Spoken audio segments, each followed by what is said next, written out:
Welcome to Agency for Agents, a podcast for real estate team leaders and independent brokerage owners looking to maximize profits, effectiveness, and gain freedom for their team and business. Your hosts, Christine Andreasen and Aaron Hendon, have been running one of the most successful real estate teams in the Seattle area for more than 8 years. They know building a winning team means finding ways to empower, nurture, train, and develop individual agents to discover their own power, their own agency. On the podcast, Christine and Aaron interview thought leaders in real estate and personal growth to help you impact both your performance and your teams. We know it takes a lot, and leaders and brokers that crack that code reap the rewards of success greater than any they could ever achieve on their own. Welcome to the podcast, everyone. It's a special episode today. It's just Christine's not with me today. It's just me, and I got a chance to have the CEO of a totally badass company called Paradime. I'm going to get right into it. But Joe Hoppis, really thank you for being here. Thanks for taking the time. Before we started really recording, you were going to jump into your life, your background, your backstory. Let's just start with that. And well, first of all, say what Paradime is so people know why they're listening. Yeah. So Pairadime is a ecosystem platform to empower agents with the tools and education to work with co-buyers. And, what a co-buyer is really any multi-buyer transaction, married or not, but we're focusing on unmarried, walks of life. Yeah. Yeah. I ran across it. I was telling Joe, I ran across it on an Instagram ad, and I'm the bright, shiny object guy on my team. So if there's something that's like, oh, look, something new, let me check it out. And I got involved with it because I thought, this is an idea whose time has come. You do have people that are waiting for a $500,000 house where Joe's in Bellingham, I'm in Seattle, and, you don't get a $500,000 house anymore. You just don't. But you do get a ton of $1 million ones. And if you could find a partner, if you got two people that can each afford a $500,000 house, but can't find one, they can get in on $1 million and have it work and have a system set up where they can get it to work. It's just dynamite. So tell me about your background. Tell me how you got into this. Tell me about you. Yeah, agent, broker owner up here in Bellingham, Washington for 20 years, started in Seattle. And, as we've seen the barrier to entry, just like you said, those first-time home buyers that we used to just get pre-approved and go find them a house, those days are gone. And there's such a pool of people who are qualified. They've got good jobs. We would consider them historically as great buyers, but they can't find anything. The light bulb moment came on for me about 3 years ago. I was working with 3 single teachers. They were all roommates, and they all got pre-approved to buy at the same time. They're all super excited. They got pre-approved for about $350, and that just wasn't enough to get into the market. And we were literally showing them houses, the same house, back-to-back appointments. And, it has to be ridiculous before it gets loud enough before you go, wait a minute, there's got to be a better solution here. And so I sat them down and said, what if you guys joined forces and bought $1 million house? Your payments would actually be less collectively. Your product would be exponentially better. Location would be better. And one of them was like, I'm ready to live on my own. I want to go. But 2 of them were like, okay, great. And then that question was like, oh man, how do I support 2 individuals buying together? And that process of walking them through it, you started to see the power and then also some of the pitfalls. And that's what launched, there's got to be a source of truth here that helps people join forces and buy real estate. That is really easy. The literacy needs to be low for people, for it to feel like they're not going into a big stuffy attorney's office to create, all these contracts and what ifs and answer and have to do the lift of answering all the what ifs, even thinking about all the what ifs. So we've reduced the fear, the anxiety around joining forces with someone because we've built a product that creates that clear agency. So we know what to do when one wants out, one wants this, one wants to upgrade that. Right. Yeah. That's awesome. If you just go back for a second, you're talking about making it so that it's accessible. Yeah. All right. So here I'm going to just tell one on myself, because in reading doing whatever pre-work there is to do to, come on board as an agent with a what, I don't know that I'm Paradime certified or whatever, however it is, but I'm now familiar enough with the platform. It's the acknowledgement is it's the first time I've really gotten the difference between, for what tenants in common is like, oh, right. Look at that. That's why there's two different things there. That's how that works. Yeah. And, because I think real estate testing in general is absurd. It's just absurd. Agreed. It's just like the worst testing in the world. Yeah. Least useful. Yep. Dumbest thing ever. But there you go. Tenancy in common. Of course. Why am I not recommending that every single time there's unrelated buyers? Yeah. I mean, I even go to the point, and tenancy in common is a great example, but even higher level, in the NWMLS forms, we have right after the names, we've got that drop down box. And I don't know about you, but that was always the most uncomfortable thing to think about. Like, well, here's two people with two different last names. What business is it mine to say whether they're unmarried, to even ask that question? What do I follow up with if they are unmarried? I don't know. So, I think a lot of agents just kind of brush past that because we don't have the knowledge or, a set of tools to say, oh, okay, you're unmarried. Oh, here you go. Here's what you need. Here's the best solution for this, or even not even this is the best. Do you know the difference between the possible solutions? Exactly. Yeah.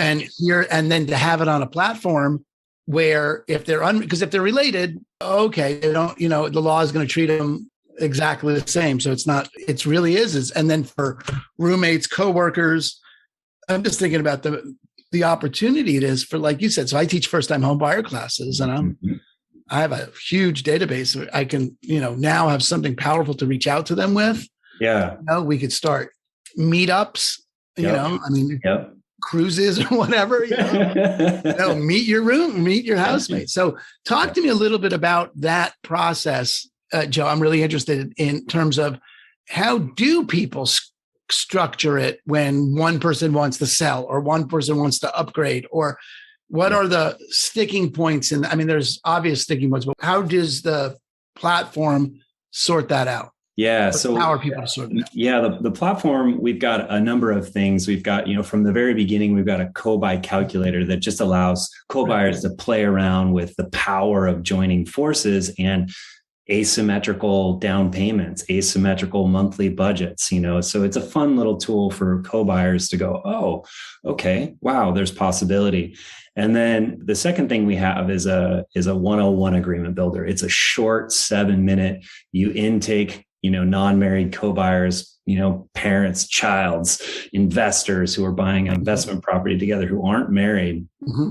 And it just lays out differences of equity, understanding bill paying, understanding those exit strategies, and asking the questions just to familiarize them, basically building a consensus and an understanding of how they're going to navigate the transaction. So there's not going to be surprises along the way. It's really helpful for an agent to know too that, hey, these people have their stuff dialed. They at least understand the agreements they're about to enter into. Right. God forbid, the 2 days before closing, one's like, I don't understand, asymmetric equity, and I feel scared and I want out. So that's the first tool that we have for agents to shoot out to those co-buyers. Then we have at time of closing, we call it our operating agreement, tenancy in common agreement. One of the things, and I think the loudest, is exit. And we've got recommended approaches for people. They can also write their own. So they have the freedom to input their own, how we want to handle this. Our recommended approach is that they each put up 3 months into a bank account of what the monthly payments will be. And so therefore, if one of them trips and falls down, it's not a big emotional event. There's probably an emotional event already happening where someone can't make the payment, doesn't have the facility to do so. So we wanted there to be a buffer so that people could see what that emotional event is, talk about that, but know that the payments are going to be made out of the escrow account.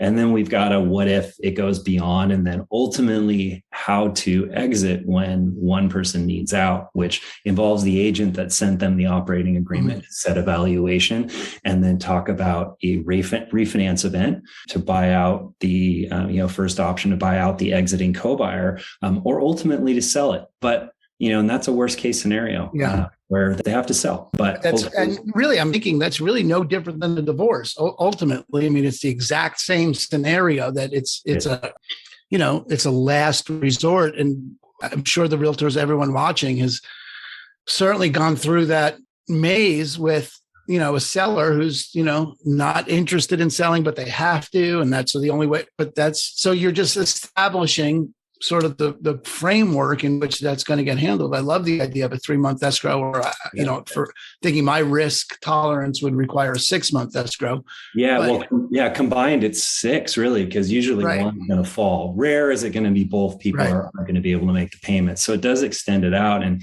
Aaron, you brought up a good point. Like the difference between, a marriage and non-marriage co-buying is, another term that I remember from real estate school 20 years ago was the term called partition. I had no idea how powerful partition is. So if you and I buy a property, I could decide tomorrow to file partition, which means it would be a judgment forced sale of the property without your approval. So that's another thing that our operating agreement protects each other from, some of those things that you can't do when you're married. So when you're married, you don't have that right. You don't have the right to protect yourself from partition. Yeah, when you're married, you are protected from partition, but when you're not and you're joining, there's no protection from partition. The Wall Street Journal put out an article last year calling the non-married co-buyer purchase of a home's exit the millennial divorce, and that just alludes to exactly what you were talking about. Like we're seeing this, but it's kind of in the shadows. It's kind of unknown. No one's talking about it. So great. And the other thing that struck me, Joe, about the platform is that it really is sort of it's an educational environment. What do you call it? An ecosystem. Yeah. It's an educational ecosystem in that you're setting up a framework that you then take to a local attorney. Yep. That nothing comes out of this that's binding. Yep. This is where people get to work it out rather than spending $200-$300 an hour. Yeah. Sitting with an attorney to work it out. Yep. You bring them, here are the outlines. Please have this be consistent with local laws. I mean, that's got to drop the fee for attorney to a third of what it would be. It's actually, we're actually finding it's much less. The estimates that we're getting from attorneys are $3,000 to $5,000 to build, an agreement from scratch, and most would have to start from ground zero. So it's like a tenth. Yeah, exactly. So, and we've got an attorney in California who will review and insert California, regulations and laws for $100. He loves this. He's like, oh yeah, let me look at it. This is genius. Like I'll stamp it, give it $100, turn it over. So it could really reduce that cost of going to an attorney and the emotional cost of having to go through an attorney and lift and time and energy. So we've tried to just reduce that. Yeah. And if you can get it in just in English first, that everyone's in agreement about it in English, because otherwise my experience with that is one person's going to go to the attorney and then bring it to the other. And now the other needs an attorney. Yep. Right. Yep. The other person now needs an attorney and to read what the first attorney wrote. I just translate it, disagree, redline it, go back. Yeah. Right. As opposed to we're both going to sit down at a computer and figure out what we want to say and how we want to work it in English. And then it gets worded by an attorney. That's great. And so I know as an agent, I'm in for $49 a month, right? Yep. And if I bring people in, my clients don't pay anything for it. Clients don't pay anything. Yeah. You just email your clients the tools and there's no charge for there's no upcharge for them to use your tools. And you can, and if the clients come in without an agent, what's that? It's $500. It's $500. And we have had a few of those. We really try and find out who their agent is and work with their agent and say, for a small monthly fee, you can have this access for these clients plus, future clients as well. I mean, it's sort of a no-brainer, really. I mean, it's like, I freaking love it. And so what, first of all, is there do you have a referral model? Do you have a model for people that come to you that without agents, or does that not really happen? We do. Yeah. We just pivoted to an agent subscription model. We spent the last year doing B2C marketing, just casting the net, getting, hundreds of co-buyers through to use our tools to test it, refine it. We offered our tools for free. We just wanted to really legitimize, think through, troubleshoot anything that we're seeing. And then about 3 weeks ago, we put all our tools behind a paywall, because ultimately I want the agents to hand these out, to have the expertise, because it makes them not more knowledgeable, gives them an expertise in a growing, extraordinarily growing market. And out of the 629 million residential real estate sales this last year, 13% of those were just friends buying together. So, 80 some million transactions last year were friends going in and buying a place together. And it could only go up if the market, depending on what the market does, but. Yeah, well, and even if interest rates go up, it's just, whatever expense is rising, it's going to take collaboration, and it's going to take some untraditional way of getting into real estate. Yeah. And what were some of the, bugs that you guys got worked out? Anything you are just interested in how the development of it went? Yeah, a number of bugs were a lot of just technical. Our technology was new, so our interfaces were type form, and not being able to track certain things, and certain feedbacks of different case studies. So there was constantly new. Well, we're a this and trying to do that, and like, oh, okay, yeah, we hadn't considered that. And as exhaustive as you try and think through all the scenarios. Right. Until you get those real life scenarios, so we've boiled it down to one, agreement that we think, does cover everything, especially with the flexibility of adding your own language inside of it. Yep. And we've retooled, we're out of type form. We've built a custom software interface. So it allows, agents to watch and see, when their clients go through, allows the client to go back through and, reiterate, change, and it saves the changes, just a lot of those technology things that, we're constantly refining. Yeah. And, right now, where are you and what's the projection for scale? Yeah. So right now we're just shy of 50 agents in the last 3 weeks signing up. And in our first 3 weeks, we're onboarding, people on a regular basis. We've tried to make our barrier to entry for agents, silly. Like, of course, why wouldn't I do this with a training and a certification? And, we're building out the badges for LinkedIn, the co-buy certification, all of that stuff, plus the collateral, the marketing collateral that we have. I've heard a dime a dozen is, first-time homebuyer seminars. Haven't heard too many, co-buy seminars. Exactly. I'm ramping up for co-buy, fractional ownership. I was trying to get the language. I couldn't get it, but someone said fractional ownership, and that also resonated with people. Do you find that there's a difference in the reception when you call it co-buying versus fractional ownership? Yeah, it's a great question. We've been playing around with the terminology to the consumer. The consumer, I think, understands co-buying. It's a softer term to them. And I think to the professionals like us, fractional makes more sense. It's like, oh, okay, you're buying a certain percentage of a property. No matter how you're doing it, you're buying a certain percentage. Good. Yeah. All right, good. I'll let you know which seminar sells out first, the fractional ownership or the co-buying seminar, branded differently. I just think it's a natural, Joe. I really just, I loved it when you called me today. I was like, oh, this is perfect. Great. I'm really excited to play with it. And, and they can find you. So I'll put the link in the notes, right, for this, for people that are interested. And I don't know who wouldn't be to go check it out. And it's Paradime, Pairadime, right? Pair your dimes together. Yeah. PAIR. Yeah. Great. All right. Very cool. Joe, is there something I didn't ask that I should have asked? I think that's it. I think I would just love all the, agents out there to know that we are, as an agent, our whole lens that we're looking through is supporting agents, empowering agents, and making them the center of this, of the rollout of these tools to consumers. Right. Well, I'll tell you, as an agent, and everyone listening knows an agent, it is delightful to find some technology that's not out to disintermediate us and is actually putting us at the center, because, there's a million possibilities for how this could work without us and work poorly.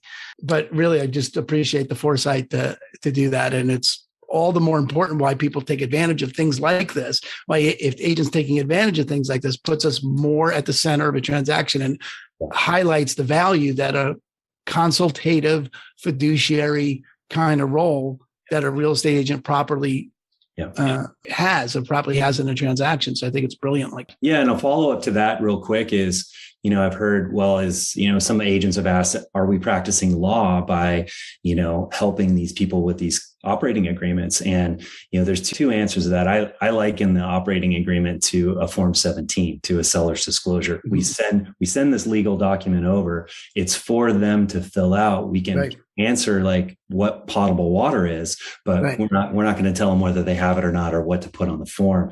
And then also, I think it's putting the ownership on us, plus then the client to go to the attorney. So it really supports the agent to just hand these things out and help. And we're taking all the ownership away from the liability away, from the process. Yeah. And then we get to refer these people to our favorite, divorce attorneys, probate attorneys, the ones we're nurturing anyway. I mean, it's just it's such a great handoff. Yeah, exactly. All right. Yeah. What else? No, I was just going to say, there's a couple of applications that I see as an agent. Your past 1 in 3 transactions are co-buy. So you look through your book of business. These agreements are a great way to retouch, past clients and say, hey, I've got this new tool, check it out. You can apply it to your situation. It's not too late until they're at the end and the wheels have fallen off. So there is a chance to retouch, then obviously understanding who's coming through your door and your clients to help, that will elevate. And then, like you said, co-buy seminars, adding to first time home buyer seminars is a genius way to do it. Yeah, it's great. All right. Very cool. All right. Wonderful. Well, Joe, I really appreciate you taking the time. Hey, and best of luck to you. And I'll keep you posted how it's going with me. Yeah. And it's great to meet you. Great to make this connection. Anything that we can do to help you, let us know. I will. Absolutely. Awesome. Thank you for tuning in to another episode of the Abundant Life Podcast, brought to you by Christine & Company and eXp Realty, the global online brokerage powered by top agents and cutting-edge technology. If you liked what you heard, consider subscribing wherever you listen to podcasts. Your hosts have been award-winning brokers Christine Andreasen and Aaron Hendon. For more on them, visit christineandcompany.com.